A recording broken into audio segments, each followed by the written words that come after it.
வரலக்ஷ்மி பூஜை நாள். வரலக்ஷ்மி பூஜை எதுக்காக செய்கிறது அப்படின்னு பார்த்தீங்கன்னா, கணவரோட நீண்ட ஆயுளுக்காகவும், குடும்பத்தோட மகிழ்ச்சிக்காகவும், செல்வத்துக்காகவும் தான் நம்ம இந்த பூஜை செய்கிறோம்.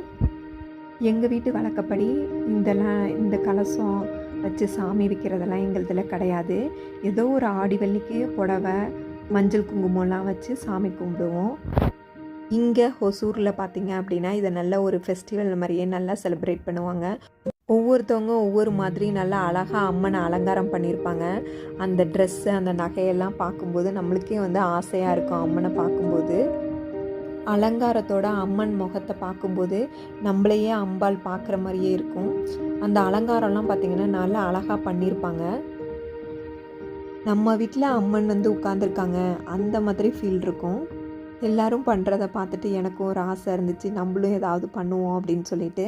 ஆனால் எங்கள் வழக்கப்படி பார்த்திங்க அப்படின்னா கலசம்லாம் வச்சு நாங்கள் பண்ணதில்லை. அதனால சரி திரும்ப புதுசாக ஆரம்பிக்கிறதுக்கும் கொஞ்சம் யோசிச்சுட்டே இருந்தேன். சரின்னு சொல்லிவிட்டு நான் எப்போதுமே என்னோடய லக்ஷ்மி ஃபோட்டோவை எடுத்து வச்சு அதை டெக்கரேஷன் பண்ணி அதில் தான் பூஜை பண்ணுவேன். அதுக்கப்புறம் அந்த சாரியை எடுத்து நாங்கள் கட்டிப்போம். நான் எந்த மாதிரி பூஜை பண்ணியிருக்கேன் அப்படின்னு சொல்லிட்டு இந்த வீடியோவில் நீங்கள் பார்க்கலாம். இந்த மாதிரி பூஜை செய்யணும் அப்படின்னா 1 வீக் முன்னாடியே நம்ம ப்ரிப்பேர்டாக இருந்தால் தான் இந்த மாதிரி பூஜையெல்லாம் நம்ம செய்யலாம். நான் நாளே கொஞ்சம் எல்லாமே ரெடி பண்ணி வச்சுட்டேன். நைட்டே கோலம் போட்டு முடித்தாச்சு. மார்னிங் எழுந்து கொஞ்சம் சாரியை மட்டும் சாமிக்கு வச்சு செட் பண்ணிவிட்டு கிச்சன் வேலையெல்லாம் முடிச்சிடலாம் அப்படின்னு சொல்லிட்டு சமையல் வேலையெல்லாம் முடிச்சுட்டு ஆஃபீஸ் கிளம்பிட்டேன்.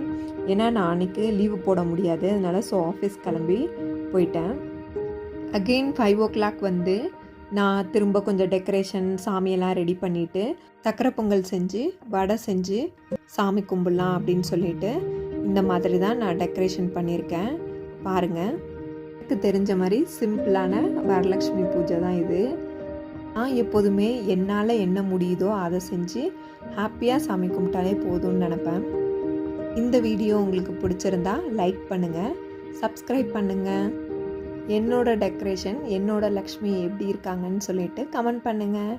தேங்க்யூ. ஹாப்பி வரலக்ஷ்மி பூஜை.